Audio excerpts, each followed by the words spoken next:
Hi everyone, so I'm here in Amsterdam for the Salesbuildr QBR. So I've been there for a couple of days. I'm catching up with some of the team, getting to spend some time with these guys face to face, which is nice. So this morning I run into Glenn. I've managed to grab a few minutes before you've got your next sales meeting. So I thought it'd be nice to just stop to take a bit of time with you, just to see who the man is behind the. Basically, the whole growth is down to you, isn't it? Really, let's be honest. Not just to me, it's obviously a team effort, but no, product marketing now, it's all about this. But good to have you here. Can you just give us a quick intro into just your role, basically, and what you're up to, what does your day look like? Yeah, so a lot of it, so I'm a head of sales at Salesbuildr, looking to build out a team in different regions. Obviously, we've got North America, we've got EMEA, and then we're looking at APAC, expand there later this year. Mm-hmm. Day to day, a lot of client meetings. So speaking with prospects, companies that we know in our network. We do a lot of presentation at events. Yeah. And also we help a bit of adoption as well, making sure that our customers are utilising the product properly, but also getting value from it and expanding their kind of operation within the platform, right? Because there's a lot to it.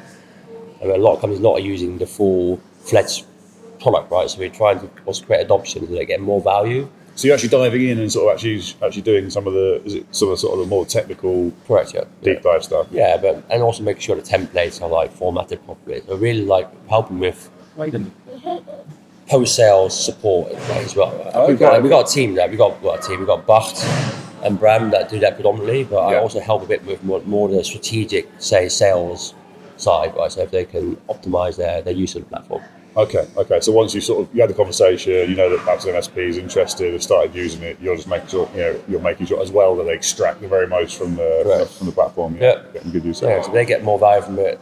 Ultimately, they're going to be a customer longer as well, right? So that's good.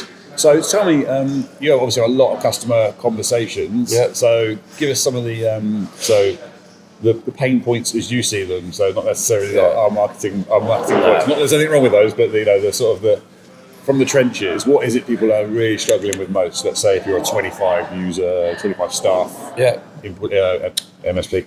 I think it's control about how they sell, the structure, and also the templates that they're often different, right? So they've got different look layouts, different pricing, and basically there's no lockdown of like their proposals, right? So why is that a problem? Why is that an issue? Because when you scale and you want to have a framework that is scalable, but two, also if you're going through like ISO certifications and you're working in certain verticals, they require a certain way of working, right? And standardization as well. So when the marketing team know what to market, the sales team know what they can sell within their scope, not selling everything, because that's unmanageable for an MSP as well, right? So if you're selling 15 different technologies, you've got to hire people, it's going to be impossible to hire that person, because that person will have to have 15 different training and onboard. It's not possible. Yeah. And also, you want to white label your service, right? Not let the customer pick what they want to use. Yes. So you say, okay, this is our managed service. This is what's on the menu, and you look at it, and not like they can just pick and mix and match, so to speak, right? So that's the biggest pain point. And then also, again, having the ability just to get a proposal out very quickly and not having to like spend hours looking it up on different portals, etc. Right? So there's that, and then of course there's workflows and integrations that are also missing, right? Yeah. So I'd put it down to standardization, having the ease of use for the teams to get things out quick, and then operationally manageability, I would say. That's good.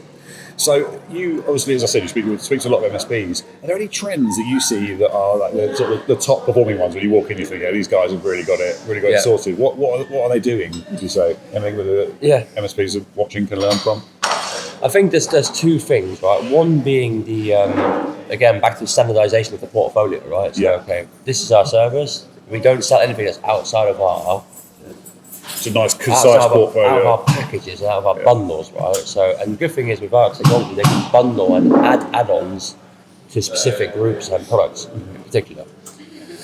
And the second one is also just being able to protect margins, right?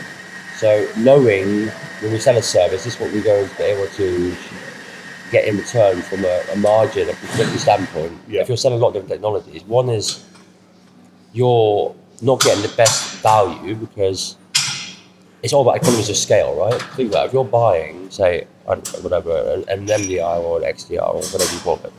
Basically, when you buy it in bulk from one particular vendor, you'll get a better price. So obviously, you're locking your margin better as well. And you can operationalize and manage it better because you have one technology to support, not 15. So then also your time to solving those issues is a lot quicker. Yes, that makes sense. So operational maturity, EBITDA, of course, right, all that comes with it. But it ultimately comes down to protecting your margins and your you're having a portfolio that works for you for that niche as well, right? Plus, your customers then know what to expect from you. Yeah, it keeps operations tight. Efficiency is definitely where it's at. Yeah. That's cool. So we touched on some of the sort of customer pain points and stuff. Yeah. So tell us a bit more about you. So you're based over here. Correct. So well, I'm based in London, so been in the space about 12 plus years now, predominantly in go-to-market roles. Do a lot of pre-sales support as well, right? So hopefully doing the demos, understanding the criteria, etc., etc. About myself, born in England, moved around a little bit. My dad was a bit of a traveller, not in that sense, but in a way that he moved around for his work. So he lived in the Middle East for a little while, but in Asia, I spent a lot of time in Holland, so hence why I speak the language. And now the next step for me will be moving to the US. I'm finding out in the next couple of weeks whether that's going to go forward, but it should be. I'll be then running the US operation for Salesbuildr over there and scaling our operations. Yeah, that's a really exciting opportunity, isn't it? Outside of that, what do you do on a weekend? Yeah, where can we find you on a weekend? Yeah, so basically, if people describe me, they say I'm very active, right? So I'm always like outdoors, playing sports, play a bit of tennis, used to play a lot of football. Go a lot to the gym, got a dog that I walk with, like good meals, right? So I like eating healthy, like being like mentally active, right? So a lot of reading and just enjoy life, just like everybody else does. Right? So try to stay active, try to explore new things, expand the horizon, meet new people. So obviously everyone's got different walks of life. And the good thing there as well, then you learn from them as well, right? So I try to take the best sort of. Yeah, I haven't done that travelling. I mean, that's obviously help with that. And obviously, when you get over to the US, it's only going to boost that. You can apply that as well. Right? It's all about. At the end of the day, everything's about people connections, right? So if you can connect with people and understand what their drivers are and what makes them think in a certain way, then you can apply that to some stuff to your life as well. Right? So I think that's really important. So for me, that's really something that I do enjoy as well, meeting new people.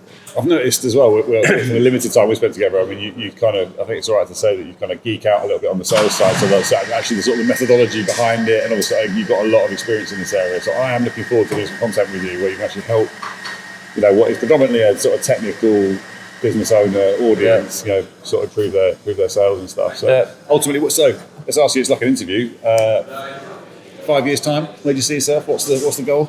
Yeah, well, hopefully we'll be, I think 5 years' time, the company will also be at a significant size as well, where we'll be hopefully running the sales team and basically passing on my experience to people, coaching them and bringing on a team that's really wants to learn, wants to do the right thing for customers, wants to innovate and basically helps it make an impact, right? That's the way I see it. And very on in my career, I worked with a very good leader at Autotask.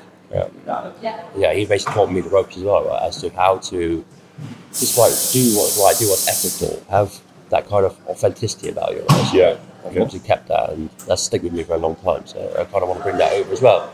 I'm not saying I'm an expert, but I've done all right for the last 5 years. 10 years actually. Definitely, it's going pretty well here. Yeah, Glenn, listen, it's been awesome chatting to you. Thanks for giving us a few minutes. I'm conscious of you having a meeting in. We'll do about now. So I better let you go, but thanks so much, and we'll see more of you on the channel. Thank you. Cheers.